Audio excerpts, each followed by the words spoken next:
You're facing a wall. A challenge feels, well, insurmountable. What if that wall isn't really an end, but maybe? Maybe it's a door. What if the struggle you're in right now actually holds the key to your biggest growth? Welcome to this deep dive into the power of perspective. Change how you see challenges and find opportunity. Today, we're going way beyond just, think positive. We're digging into the psychology, the science, and the real-world impact of deliberately shifting how you see things.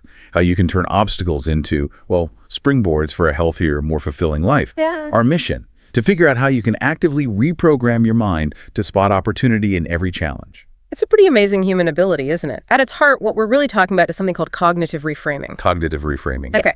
Basically, it's about first noticing the lens you're using to look at things, situations, experiences, even your own feelings, and then, importantly, consciously choosing to change that lens. So not ignoring the bad stuff. No, not at all. It's not about pretending everything's rosy. It's a very deliberate process. You challenge your first reaction, your initial take, to find a different, often more empowering reality hidden within the same set of facts. Okay, so it's not rose-tinted glasses. It's more like finding hidden levers in a situation you thought was just a dead end. What's a common way people mess this up when they first try it? Like, what makes it not work? That's a really good question. A big mistake is trying to force an overly positive spin that just feels fake. If you're really frustrated about something, just telling yourself, oh, this is wonderful, well, it's probably not going to land. Right. Your brain calls BS. Exactly. Your mind knows when you're not being genuine with yourself. So real reframing starts by acknowledging how things actually are, even if it's tough. And then asking, okay, what else could this mean? Or is there any opportunity here, even a tiny one?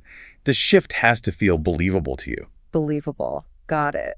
And when you make that believable shift, something pretty incredible starts happening inside your brain. This gets us to your brain's superpower, neuroplasticity. Neuroplasticity. Heard that term a lot. Right. It means your brain isn't fixed. It's not static. It can literally reshape itself. So when you consciously change your perspective, you're not just having a different thought. You are physically creating new connections, new neural pathways. Wait, really? Physically? So my thoughts are like carving new trails in my brain. Can you expand on that? How powerful is that beyond just making things feel a bit easier? Think of your brain like a landscape with paths. The more you walk down a certain path, say a negative thought loop, the deeper that groove gets. It becomes the default. Okay, the easy route. Exactly. But when you intentionally choose a different way of looking at it, a reframe, you start carving a new path. And researchers like folks over at Stanford, they've seen this. People who practice reframing show more activity in their prefrontal cortex. Which is the brain's CEO, kind of. Pretty much. It's the command center for flexible thinking, problem solving, emotional regulation, all that good stuff. And every time you choose to reframe, you make that new pathway stronger, more accessible. It's not just a temporary mood boost. You're literally building a more resilient, adaptable brain over time. Makes it easier to spot opportunities next time. So this isn't just some new self-help fad, this idea of deliberately working with our thoughts. It has deeper roots, doesn't it? Oh, absolutely. Well, we're talking about it with fancy terms like neuroplasticity now. The core ideas go way back. Think Aaron T. Beck in the 1960s. He was working with patients dealing with depression. Right, cognitive therapy. Exactly. He noticed their negative thoughts were often, distorted and just kept feeding the depression.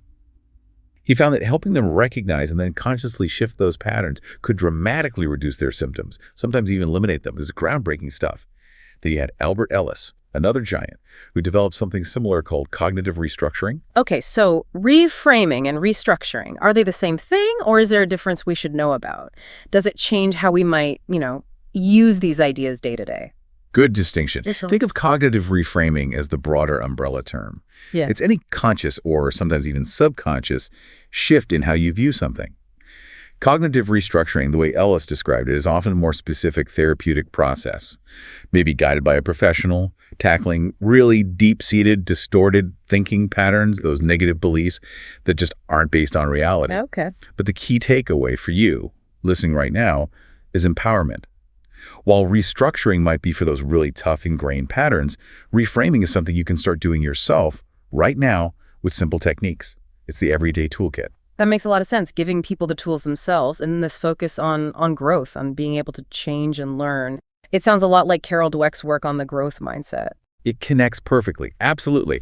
Carol Dweck's concept of the growth mindset is all about seeing your abilities, your intelligence, your talents, not as fixed things you're just born with. Like, I'm just not good at math. Right. Exactly that. That's a fixed mindset. A growth mindset says, no, these are things you can develop, you can learn, improve through effort, through practice, even through messing up sometimes. It's a total contrast to that fixed idea. And for you listening, it means your past doesn't dictate your future potential. Your current skill level isn't some permanent ceiling. That's huge, but does it really work in practice? Can you give an example? Like, can someone really jump into a whole new field just by believing they can learn? Oh, definitely. It's not just theory. Think about someone like India Wright. She had a career path in commercial banking, worked as a court clerk, seemed pretty set, right? Yeah, sounds like a defined path. But she had this belief, this growth mindset that she could learn new things, and she launched her own PR firm, public relations. She didn't let the fact that her resume didn't scream PR expert stop her. She believed she could acquire the skills, learn on the job, invest in herself. It's a fantastic example of just deciding you can grow into something new. And that belief, it fuels resilience too, right? That ability to maybe not just bounce back, but bounce forward. I remember reading about Dweck's studies on how our brains react differently to mistakes depending on mindset. Yes. That brain activity study is fascinating. People with a fixed mindset, when they reviewed their mistakes, their brains showed very little activity. It was almost like they were shutting down, avoiding the discomfort. Wow. But the brains of people with the growth mindset, they lit up. Lots of processing activity. They were engaging with the mistake, learning from it. It really shows how a fixed mindset can literally be a barrier to learning, while a growth mindset sees mistakes as well as data, opportunities to get better. It's like the fixed mindset physically stops you from learning. It reminds me of that story, the toddler climbing the little rock wall. It's such a pure example of that mindset in action. Makes you wonder why we lose it. Oh, the toddler analogy, yes. It's brilliant because it shows that innate learning drive. The kid keeps trying, stops, looks, sometimes even steps back to figure out the best next move. Yeah, no fear of looking silly or retreating a bit. Exactly. No fear of that temporary step back to get a better perspective. We adults, we often feel this pressure to just push forward, right? But sometimes real progress means pausing, reassessing. It's actually very similar to how we can deal with limiting beliefs from childhood. Well, think about coping mechanisms we might have developed as kids. Maybe something kept us safe then, but now it holds us back. Like I worked with a student once who, under stress, would isolate himself completely, replicating something he did as a child. Once he understood why that it served a purpose back then, he could, as an adult, look at it and say, okay, that doesn't serve me now. I can reframe this. I can choose a different way. You examine those old beliefs with your adult brain and pick a healthier path. Understanding the why gives you the power to change the how. That leads us straight into resilience itself. What exactly is resilience? Is it just grit? Is it something you're born with, or can you build it? That's the key. It's not just some fixed trait you either have or don't. Resilience is really seen as a dynamic process. It's your ability to withstand stress, sure, but also to adapt to it and then to recuperate from adversity. And crucially, it's something you can absolutely foster and strengthen through your interactions, your environment, and the practices you choose. It's not about never feeling stressed. It's about how you navigate it. And we saw this play out massively during the pandemic, didn't we? That connection between resilience and just overall well-being. We really did. There was a powerful study looking at South Africans during COVID-19. Obviously, anxiety and depression levels were high everywhere during that time, huge disruption. Yeah, understandably. But even with all that, the study found a significant level of resilience among people. And this resilience was strongly linked to better psychological well-being. It showed how crucial that inner capacity is for navigating huge, unprecedented challenges. It really highlights that even in widespread crisis, we have this immense potential for adaptation. So what builds it? If it's not just innate toughness, what are the ingredients? What helps someone adapt and even thrive when things get rough? Research consistently points to a few key things that work together. Cultivating positive emotions is big things like hope. Practicing mindfulness helps you stay grounded. Developing self-efficacy, that's the belief in your own ability to handle things. Like, I can figure this out. Exactly. That I got this feeling, coupled with genuine optimism. Having a sense of meaning or purpose in life is also vital. And simple practices like gratitude make a difference. Interestingly, that pandemic study also pointed to spirituality and faith. Higher levels of spiritual well-being, particularly meaning, peace, and faith correlated with higher resilience. These aren't just nice ideas. They're like pillars supporting your ability to cope and adapt. It really echoes that famous quote from Charles Darwin, doesn't it? It is not the strongest of the species that survives, nor the most intelligent, but the one most responsive to change. Precisely. That quote just nails it, doesn't it? It's all about adaptability, flexibility. Whether it's a global event or a personal challenge, the ability to respond to change is key. During the pandemic, people had to change routines, manage new stresses. Those who could adapt, who could find ways to respond flexibly, often fared better. And those internal resources we just talked about, mindfulness, purpose, hope, they often fuel that adaptability. Okay, this is all incredibly insightful. We understand the why perspective and resilience matter so much. But let's get practical. For everyone listening, the big question is how? How do we actually do this day to day? What are some tools we can use to start shifting perspective, especially when we feel really stuck? Okay, let's get into the toolkit. One really effective structured practice is something I call Notice, Shift, Rewire. And the beauty is you can weave it into things you're already doing. Mindfulness in motion. I like that. So break it down for us. How does Notice, Shift, Rewire work? It's 3 steps, simple but powerful. Step 1 is notice. Just become aware when your mind wanders off or when a negative thought pattern pops up. You just notice it without judging yourself for having the thought. Like you're washing dishes and suddenly you're replaying some critical comment someone made. Just notice, oh, there's that thought again. Okay, awareness first. Step 2 is shift. This is the active part. You deliberately redirect your attention. Back to the present moment is great focus on your breath, sounds around you, the feeling of the warm water on your hands while doing dishes. Or shift to something positive, like bringing to mind something you're grateful for, even something small. You're consciously changing the channel in your mind. Got it. Redirecting. Step 3 is rewire. This is key for making it stick. You spend maybe 15-20 seconds really savoring the feeling of the shift. Feel the calm of focusing on your breath or the warmth of gratitude. Let that positive state sink in. This helps strengthen those new neural pathways we talked about, making the positive shift easier next time. You can do this walking upstairs, making coffee, brushing your teeth. Any routine moment becomes practice. That's fantastic because it makes it accessible. Not another thing to add to the to-do list, but something you weave into the list. What about even quicker shifts? Like in the heat of the moment, you need something super fast. Any 10-second tricks? Yes, absolutely. There are great rapid resets. One I love is the perspective flip. When you're feeling stuck or overwhelmed by a challenge, just ask yourself quickly, what would my wisest friend see here? Or maybe, how would someone I really admire handle this? Oh, I like that. Outsourcing the wisdom for a second. Exactly. It just snaps you out of your own narrow view for a moment, helps you see other possibilities. Another quick one is the growth lens. When something frustrating happens, mentally add the phrase, and that means, to the thought. How does that work? So instead of just thinking, this project is taking forever, you think this project is taking forever, and that means I'm learning patience, and that means I'm getting really thorough, or maybe I messed up on that report, and that means I found something I need to learn more about. It instantly reframes the setback into a learning opportunity. Those are so simple, but Yeah, I can see how they'd immediately change the feeling.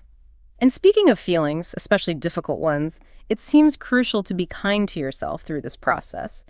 We hear self-compassion a lot, but what does that actually look like when your inner critic is just screaming at you? Self-compassion is basically treating yourself like you treat a good friend who is going through the same thing, especially when you're struggling. Easier said than done sometimes. Oh, for sure.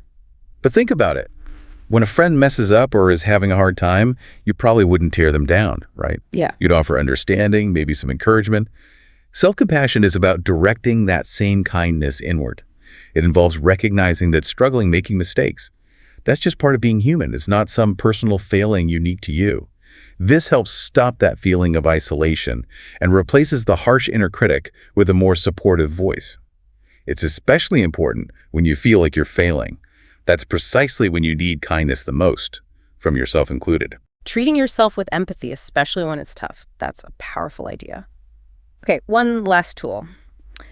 For people who like a bit more structure, maybe for untangling a really challenging situation, I know Albert Ellis had that ABC model. Can we simplify that into something practical for everyday reflection? Yes, absolutely. The ABCDE model is great for systematically breaking down and reframing a reaction. We can simplify it. A is the activating event. Just state the facts. What actually happened? Objectively, like my colleague criticized my presentation. No spin yet. Okay, just the facts. B is your belief about the event. What did you immediately tell yourself? What meaning did you give it? I believe this means I'm terrible at presentations and they think I'm incompetent. That's your interpretation. Right, the story I tell myself. C is the consequence. Yeah. How did that belief make you feel and act? I felt really anxious, discouraged, and now I want to avoid presenting ever again. The fallout. D is the crucial step. Dispute. Challenge that belief from step B.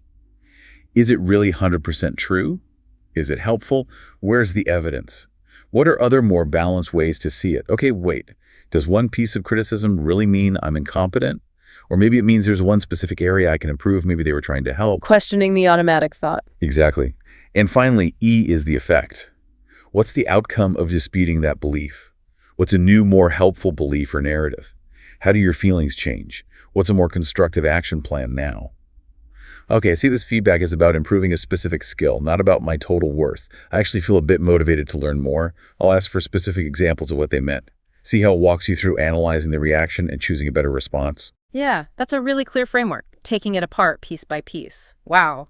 This deep dive has really hammered home that the power isn't necessarily in controlling what happens to us, but mastering how we react and how we choose to see it. By deliberately shifting perspective, building that growth mindset, working on resilience, being kind to ourselves, we really can transform obstacles into, well, genuine opportunities for growth, better mental health, deeper well-being. That really is the core message, isn't it? It's an active process. You're literally rewiring your brain, building inner strength. It's about moving from feeling like life just happens to you to feeling like you're the one shaping your experience of it. So as you go about your week, facing whatever challenges come up, maybe ask yourself this.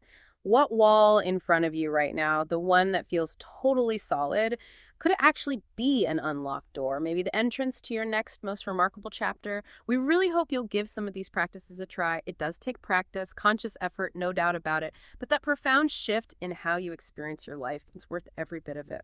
Thanks for diving deep with us today. Until next time, keep exploring, keep growing, and keep reframing your world.